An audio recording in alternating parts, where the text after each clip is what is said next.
어떤 회사의 대표가 있었습니다.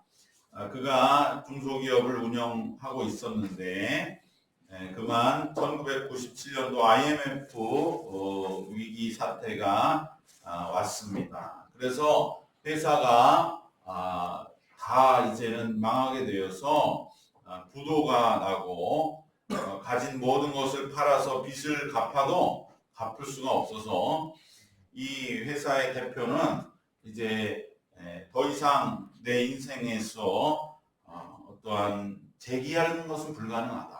그리고 주변 사람들 보기도 너무나 비참하고 사는 것도 힘들고 괴롭고 하는 그러한 마음에 이제 자살을 하려는 마음을 가졌다고 합니다. 그래서 고민을 하던 차에 가족하고 같이 죽으려고 하다가 이제 자기만 죽어야 되겠다 이런 생각을 하고서 마음을 품고 있는데 이것을 딸이 알아채고 딸이 그 아빠한테 그렇게 권유를 했다는 것이죠. 어느 교회에 은혜가 참 있다고 하는데 그 교회 한번 예배 드려 보시고 그리고 그런 마음도 좀 위로도 받고 한번 생각을 좀 해보시는 게 어떻겠느냐. 그 딸의 간곡한 부탁으로 그 아버지는 자살하기 전에 내가 마지막으로 그러면 그 교회 예배를 한번 드려보고 자살해야겠다. 이런 생각으로 그 교회 예배에 참석했다고 하는 것이죠. 근데 그 예배에서 마침 목사님이 그날 함께 나눈 설교가 욥기의 말씀이었다는 것이죠.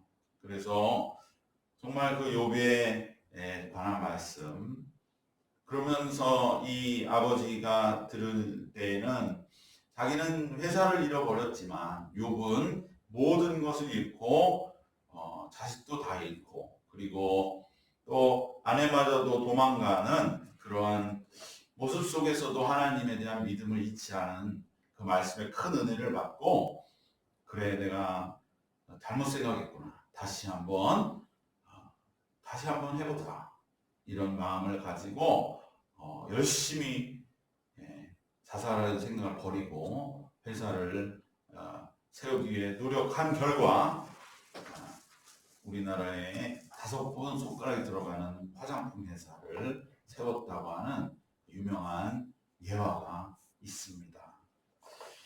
여러분 우리가 살면서 환경적으로 또 개인의 신상에서 또 어떤 건강 문제에서 어떤 깊은 좌절 가운데에 이제는 모든 것이 다 끝났다. 더 이상 나에게 가망은 없다고 여겨질 때 그래서 이제 모든 것을 다 내려놓고 그만두고 싶을 때 바로 그때 어떤 놀라운 새로운 계기를 만나서 그러한 일이 나에게 찾아와서 그 문제가 해결이 되고 지나갔을 때 예상보다 더 놀랍고 훌륭하고도 좋은 결과가 맺어지는 체험을 할 때가 있습니다.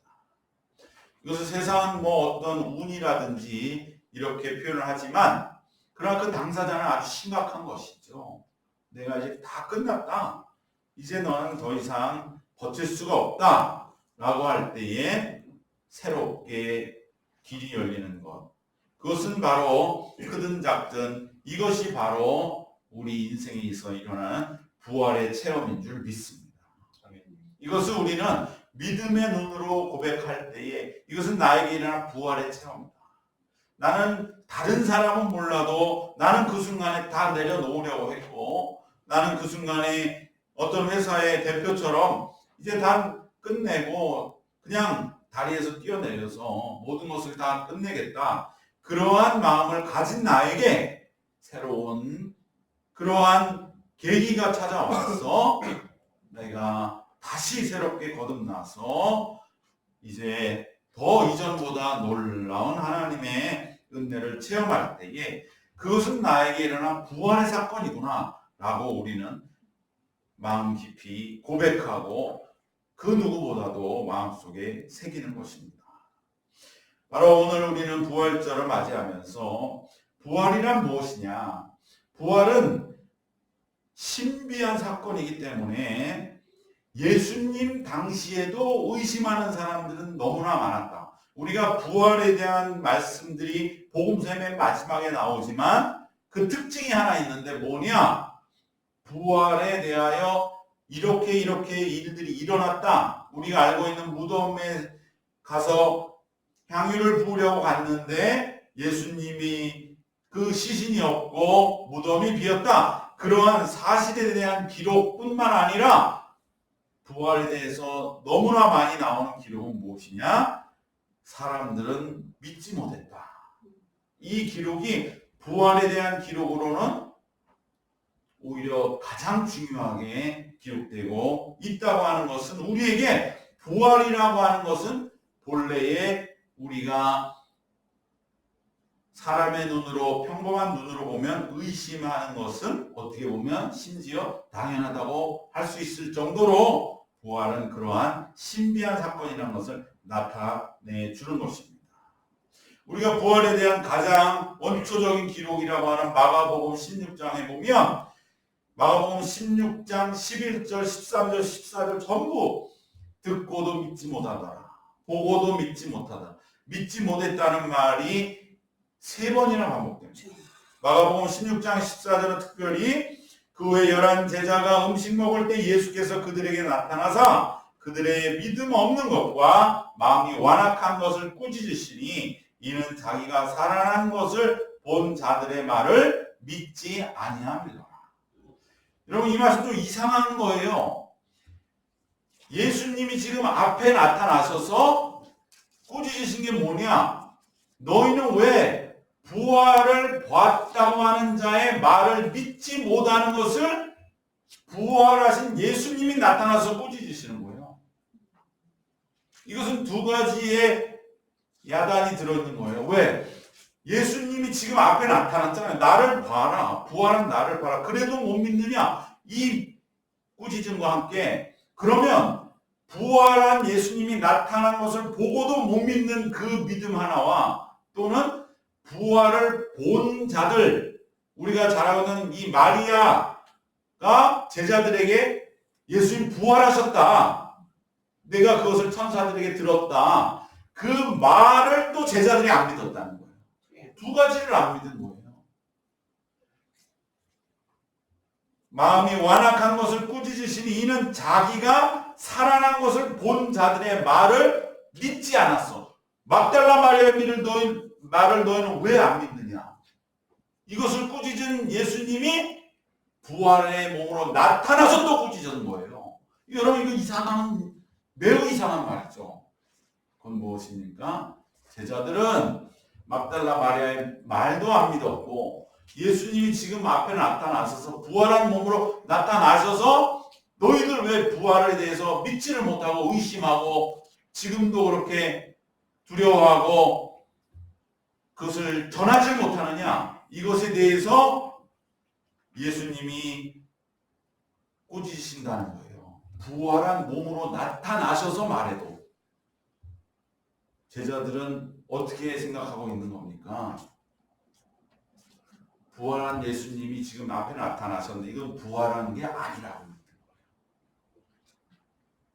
막말로 말하면 제자들의 마음속에 이것은 예수님이 부활한 것이 아니라 그냥 예수님의 어떠한 음성이 나타나서 어떤 형체가 나타나서 우리에게 부활에 대해서 믿고 전하라고 말씀하시는 거지 예수님이 부활하셨느냐 이거에 대해서는 의심을 갖고 있었다는 거예요.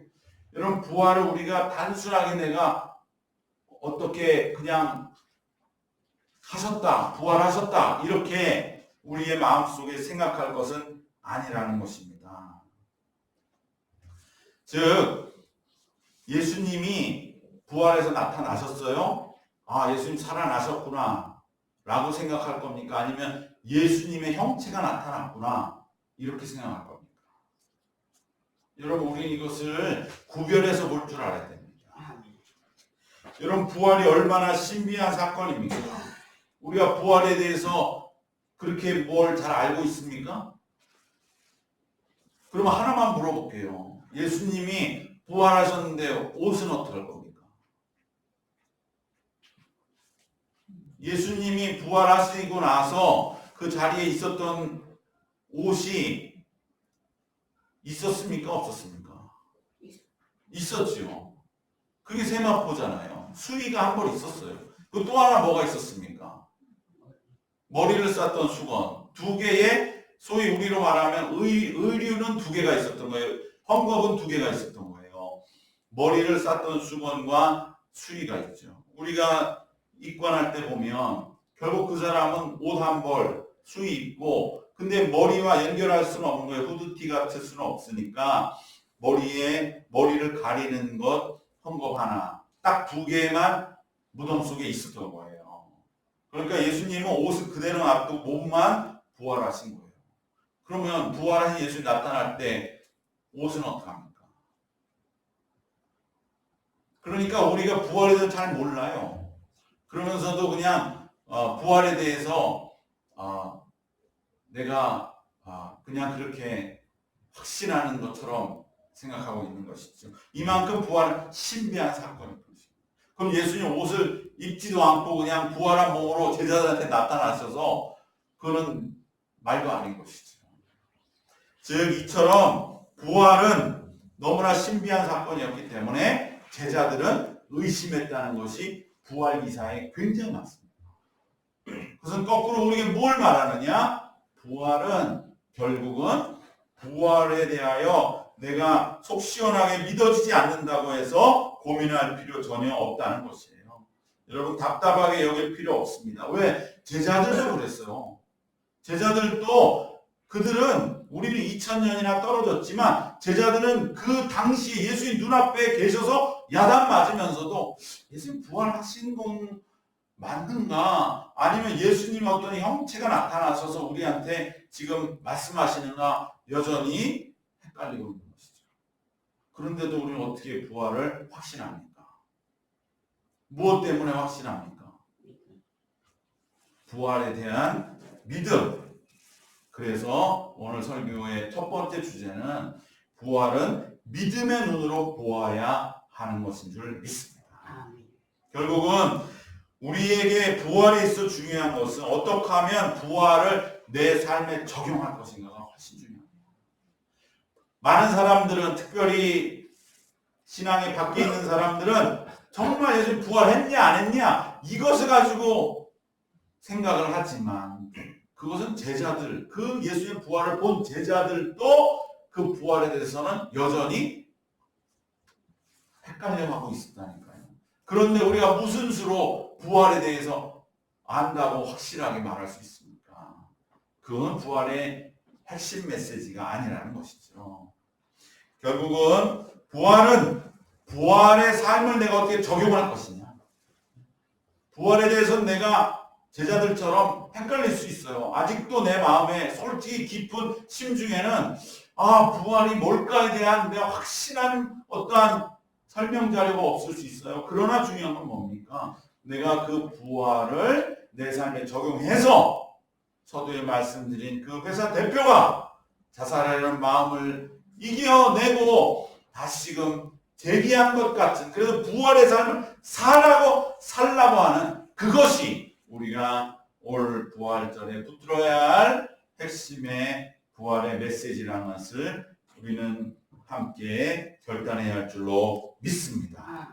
그러기 위해 우리는 부활을 믿음의 눈으로 봐야 돼요. 불신앙자들, 비신앙자들이 부활에 대해서 보는 눈하고는 전혀 다른 거죠.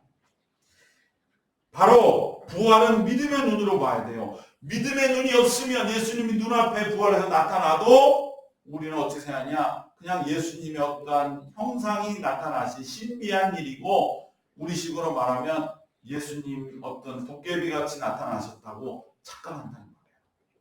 그것을 우리는 경계해야 하고 그러기 위해 우리는 부활을 내가 진정으로 보려면 내게는 믿음의 눈이 있어야 되는구나. 그 믿음의 눈은 두 가지가 있습니다. 우선 말씀을 믿는 믿음의 눈입니다. 예수님 자신이 말씀하셨던 부활에 대한 약속과 예고의 말씀을 믿는 믿음의 눈입니다. 예수님은 내가 부활할 것이라 말씀하셨지만 제자들이 조차 그 말을 믿지 않았기 때문에 부활을 믿지 못했다고 오늘 말씀에 분명히 기록하고 있는 것이죠. 오늘 말씀 9절에서 그들은 성경에 그이가 죽은 자 가운데서 다시 살아나야 하리라 하신 말씀을 아직 알지 못하더라. 제자들은 그걸 알지 못하니까 말씀에 통한 믿음의 눈이 뜨이지 않으니까 그들은 부활하신 예수님을 보았어도 모르더라. 즉 부활을 우리가 보는 것은 말씀이 훨씬 중요하지 눈으로 보는 게 중요한 게 아니라고 하는 것을 우리는 꼭 기억해야 할 줄로 믿습니다. 두 번째 믿음의 눈. 첫 번째는 말씀을 통한 믿음의 눈입니다. 두 번째 믿음의 눈은 무엇이냐? 그것은 바로 우리 안에 있는 예수님의 십자가를 통한 믿음의 눈입니다. 그것은 사도행전 2장 24절의 말씀처럼 우리가 십자가에 정말 내 자신이 함께 포함이 돼서 내가 십자가의 길을 걸어가고 있는 사람들에게는 부활은 반드시 믿어지는 것입니다. 왜? 십자가의 그 길로 끝난다면 그것은 우리에게 십자가를 잃어버리게 하기 때문입니다. 그래서 내가 정말 십자가의 길을 가고 있는가는 내가 부활을 얼마나 확실히 믿느냐에 따라서 판단될 수가 있는 것입니다. 사도행전 2장 24절에 이렇게 말씀합니다. 하나님의 아들은 반드시 하나님이 사망에 매어 있도록 내어 버려 두지 않으실 것이다 라고 하는 믿음의 눈인 것입니다. 그렇기 때문에 우리는 믿음의 눈이 열리면 우리는 예수님이 십자가에 죽는 것으로 그렇게 끝날 수는 없다고 하는 그러한 결론에 이르게 됩니다. 이것이 바로 우리가 띄어지는 믿음의 눈입니다. 결론적으로 말씀드리면 부활은 알의 대상이 아니라 믿음의 대상입니다. 아멘. 부활은 내가 봐도 모르는 거예요. 우리가 알 때 가장 필요한 건 본다는 거잖아요. 나는 보는 것만 믿는다는 사람 세상에 깔렸잖아요. 근데 그렇게 말하는 사람은 평생 부활을 믿을 수는 없는 거죠. 부활은 보이는 게 아니니까. 심지어 봐도 모르는 거니까. 제자들이 예수를 다 봤다니까요. 근데도 의심한다는 기록이 그렇게 많고 예수님이 나타나셔서 꾸짖으시기까지 했다는 이 말입니다. 결국은 부활은 보고 아는 대상이 아니라 우리가 믿는 대상이다. 그래서 믿느냐 안 믿느냐 그것이 부활에 우리가 대하여야 할 우리의 접근이고 그것은 우리의 믿음의 눈으로 띄어져야 하는 것입니다. 그러니까 우리가 내 믿음의 눈이 띄어지기를 이 부활절 아침에 다시 한번 하나님께 기도하시기를 바랍니다. 예수님, 제가 부활에 대해 보고 아는 확신은 없을지 몰라도 믿음의 확신은 내 안에 확실하게 이제는 자리 잡게 하여 주시옵소서. 믿음의 눈을 띄워 주시옵소서. 말씀이 말씀하시는 것이 그대로 믿어지고 무엇보다 내가 십자가의 길을 가면서 예수님 부활하지 않으시면 안 돼. 하나님 반드시 자기 아들을 십자가에 비참하게 죽는 것으로 끝내지 않으신다고 하는 믿음의 눈이 나에게 띄어지게 하여 주시옵소서 라고 우리는 믿음을 가지고 부활을 대하시기를 바랍니다. 믿음의 눈으로 이제 부활의 눈으로 세상을 보면 우리는 어떤 일에서도 다시 일어설 수 있습니다. 이것이 바로 부활을 체험적으로 아는 것입니다. 예수님도 부활의 몸으로 제자들에 나타나셔서 믿음에 대하여 집중적으로 강조하시고 경책하셨습니다. 부활을 믿지 않으면 부활하신 예수님을 만났어도 뭔가 어떤 신비한 존재를 만난 것으로 그렇게 밖에 나가서는 말할 수 있기 때문입니다. 그렇게 치부해 버릴 수 있기 때문입니다. 그렇기 때문에 부활의 믿음이 중요합니다. 그렇기 때문에 예수님이 부활하셔서 부활한 예수님을 내가 만났다는 사실보다 예수님은 분명히 부활하셨다는 것을 믿는 믿음이 훨씬 더 중요합니다. 100번 예수님 부활하셔서 만나준 사람이 있고 한 번도 예수님을 부활한 예수님 만난 적이 없는 사람. 그런데 그 사람 속에 부활에 대한 믿음이 있는 사람. 어떤 사람이 더 여러분 부럽습니까? 두 번째 사람. 아멘. 근데 솔직히 우리는 그렇게 생각 안 해요. 100번 부활한 예수님 날 만나준 사람이 더 낫지 이렇게 생각해요. 그 착각을 대표적으로 한 사람이 사도 바울이에요. 여러분 사도 바울은 자기가 사도 바울이라고 하잖아요. 사도라는 말을 꼭 붙여요. 왜? 자꾸 바울이 활동할 때 사람들이 너는 사도가 아니라 그랬거든. 그러니까 바울이 어디 가서 교회를 세우면 그 뒤에 다른 사람들이 우르르 몰려와서 에이 바울 사도 아니야 이렇게 말했다는 거예요. 그렇게 말한 근거가 뭡니까? 사도라면 사도의 첫 번째 자격 조건이 뭐예요? 예수님과 함께 동고동락해야 됐다. 예수님을 만났어야 됐다는 거예요. 근데 바울은 예수님을 만났습니까? 예수님이 십자가에 돌아가시기 전에 바울하고 한 번도 안 만났어요. 근데 왜 바울은 자기가 사도라고 주장합니까? 아니라고 하는 사람들 일리 있잖아요. 근데 바울은 주장하는 거예요. 나는 살아생전에 예수님 못 만났지만 부활하신 예수님을 한 번 만났다. 밤에 생에서 내가 만났다. 여러분 이것이 얼마나 눈물 나는 바울의 정말 고백입니까? 예수님하고 3년 동안 같이 살았던 제자들이 볼 때는 야 우린 예수님 손도 잡았고 예수님하고 포옹도 했고 3년 동안 예수님 같이 지냈어. 바울 너는 그때 뭐 했어? 그리고 나서 부활하고 나서 예수님 만났다는 그 한 번 만난 걸 가지고 감히 3년 동안 같이 살았던 우리들과 같은 레벨에 네가 지금 서려고 그래? 같은 클래스에서 네가 놀으려고 그래?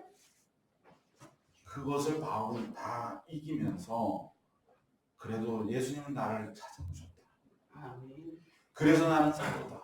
이것을 주장하면서 평생 믿음의 길을 갔던 거예요. 사도 바울도 초창기에는 내가 그래 사도보다 못해 이렇게 생각할 수 있지만 마지막에 가면 바울은 뭐라고 합니까? 내가 사도들보다 조금 더 못한 것이 없다. 그것은 그냥 큰 소리 치는 게 아니에요. 이 말씀을 알았기 때문에요. 부활은 부활에 대한 체험의 사실보다 부활한 예수님을 만났다는 사실보다 부활에 대한 믿음을 내가 갖고 있다는 것이 더 중요하다. 사도는 예수님과 3년 동안 살았다는 것보다 예수님 나를 한 번 만나 주셨지만 나는 평생 동안 사도들보다 더 사도답게 그렇게 살아왔다고 하는 그 믿음이 중요하다는 것을 바울은 알기 때문에 진정으로 자신이 진정한 사도라고 하는 것을 오히려 예수님을 따라다녔던 11사도보다 더 뛰어난 사도라고 하는 것을 바울은 그때서 주장할 수가 있었던 것입니다. 여러분 이것은 오늘 우리 부활에도 그대로 적용할 수가 있는 것입니다. 부활은 부활하신 예수님을 만난다고 생기는 게 아니에요. 부활에 대한 믿음은 우리가 부활에 대한 믿음을 가질 때에 우리는 부활에 대하여 더 확신하게 되는 것을 기억하시기를 바랍니다. 부활에 대한 믿음은 이제 세상을 바꿉니다. 십자가에 대한 믿음을 부활은 포함합니다. 그리하여 궁극적이고 가장 강력하고 종말론적인 믿음이 바로 부활에 대한 믿음입니다. 부활은 심판을 이겼다는 증거입니다. 그리고 모진 십자가 고난을 다 이기고 의로움을 이루었다는 표징이 부활인 것입니다. 우리가 부활에 대한 믿음을 가지면 우리는 어떤 십자가와 같은 극한의 고난이라 할지라도 우리는 다시 일어서서 맞설 수 있는 것입니다. 그리하여서 우리는 오늘 말씀의 결론은 무엇이냐? 우리는 부활을 목격했느냐 안 했느냐. 그래서 내가 부활을 봤느냐 안 봤느냐. 세상은 여기에 관심을 가지지만 우리는 부활을 체험하는 일에 집중하시기를 바랍니다. 부활에 대한 목격의 체험보다 중요한 것은 부활 자체의 체험입니다. 이 두 가지 구별하십니까? 부활에 대한 목격을 체험할 수 있잖아요. 제자들 다 체험했어요. 그러나 부활 사건을 체험해야죠. 내 인생에서 정말 부활을 체험해야죠. 서두에 말씀드린 정말 내가 다 끝났다고 생각했는데, 다 절망하고 좌절하고 심지어 자살해야겠다고 생각했는데 내 삶이 예수를 만나고 다시 살아나는 그 체험이 오늘 우리가 이 부활절에 반드시 마음의 중심에 다시 모셔야 할 그러한 귀한 부활의 메시지가 되시기를 바랍니다. 그것이 결정적으로 드러난 것이 오늘 마지막 본문에 있는 의심 많은 도마와의 만남의 말씀인 것입니다. 예수님, 우리가 이 도마에 대한 이야기 너무나 잘 알지요. 도마는 뭘 추구했기 때문에 끝까지 부활에 의심했습니까? 내가 그를 만져보고 그의 못자국에 손을 넣어봐야 부활을 믿겠다. 즉 부활을 보기를 원한 거예요. 부활을 내가 목격하기를 원한 거예요. 나는 못 봤으니까 의심하고 있는 것이죠. 그러나 예수님 그에게 나타나셨습니다. 다 가능하게 해주시면서도 하신 말씀이 뭡니까? 너는 본보로 믿느냐? 보지 못하고 믿는 자. 부활을 내가 못 봤어요. 바울처럼 예수님 살아생전에 못 만났어요.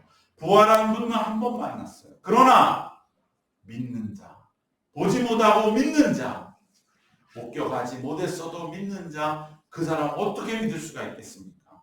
부활을 삶 속에서 체험했기 때문에 믿을 수 있는 것이죠. 그 사람이 더 복된 것이다. 바로 그렇기 때문에 사도 바울은 이 말씀을 듣게 됐을 때, 내가 제자들보다 더 복되구나. 내가 예수님 살아생전 한 번도 못 만난 것 때문에 평생 나는 제자들 앞에 기죽어 살았고, 제자들이 나타날 때 그들 눈치를 볼 수밖에 없잖아요. 그 사도들의 권위가 있잖아요. 우린 예수님 3년 동안 모셨는데 나는 한 번도 못 만났어. 그런데 예수님은 그런 나를 오히려 제자들보다 더 나았다고, 네가 더 복되다고 말씀해 주시는 것이구나. 이것을 우리는 기억하면서 우리에게 이제 필요한 것은 바로 부활을 우리가 먼저 믿고 그 부활의 믿음으로 살아가면 우리는 내 삶 속에도 부활 사건이 체험되는 것을 경험하게 되는 때가 있습니다. 내 삶이 극단으로 몰린 것 같을 때, 다 내려놓고 다 이제는 그만두고 싶을 바로 그때에 우리는 예수님의 부활을 기억하면서 십자가를 바라보면서 다시금 내가 예수님 앞에 무릎을 꿇고 다시 우리가 태어나고 다시 시작할 바로 그때에 우리 삶이 다시금 살아나면 이것은 나에게 임한 부활의 사건이고 부활의 체험이다. 이 부활 사건을 체험해 보면 그러면 오히려 이제 부활에 대한 믿음은 다시 확고해지는 것입니다. 체험과 믿음과 체험은 서로 주고받으면서 선순환되면서 우리의 신앙은 더욱더 강고해지는 줄로 믿습니다. 오늘 우리가 이렇게 모여서 부활에 대하여 함께 기도하고 고백하는 것은 이만한 믿음을 우리에게 주셨기 때문입니다. 부활에 대한 믿음을 나에게 주셨구나. 그것을 우리는 이 시간 감사하고 찬송하면서 이제 우리는 이 부활절에 어떻게 하면 내 삶의 부활이 이제는 체험되도록 할지 그것을 우리는 기도해야 할 줄로 믿습니다. 바로 그 기도함으로 나아갈 때 반드시 우리 삶 속에서 부활을 체험케 하실 것입니다. 그 은혜를 우리가 사모하면서 믿음으로 이 부활절을 맞이하시기를 주님의 이름으로 축원합니다. 기도하겠습니다. 부활하신 주 예수 그리스도의 아버지 하나님, 이 부활절 아침 부활의 믿음이 우리를 붙들어 줌으로 말미암아서 우리가 이제 어떠한 좌절과 실패와 낙심과 스스로에 대한 깊은 절망에도 다시 한번 우리를 일으켜 세워 주시는, 부활시켜 주시는 주님을 진정으로 만나는 이 자리가 되게 하여 주시옵소서. 우리의 삶의 진실을 보게 하시고 그 많은 좌절의 순간에도 우리를 붙들어 주시고 다시금 새로운 삶으로, 새로운 부활의 삶으로 인도하시는 우리 주님을 우리 마음속에 믿는 이 믿음이 새롭게 우리의 마음에 자리 잡는 시간이 되도록 인도하여 주시옵소서. 주님 지키시고 인도하소서. 우리 모두 부활의 참된 증인이 되도록 이끌어 주시옵시기를 주 예수 그리스도의 이름으로 기도드리옵나이다. 아멘. 이 시간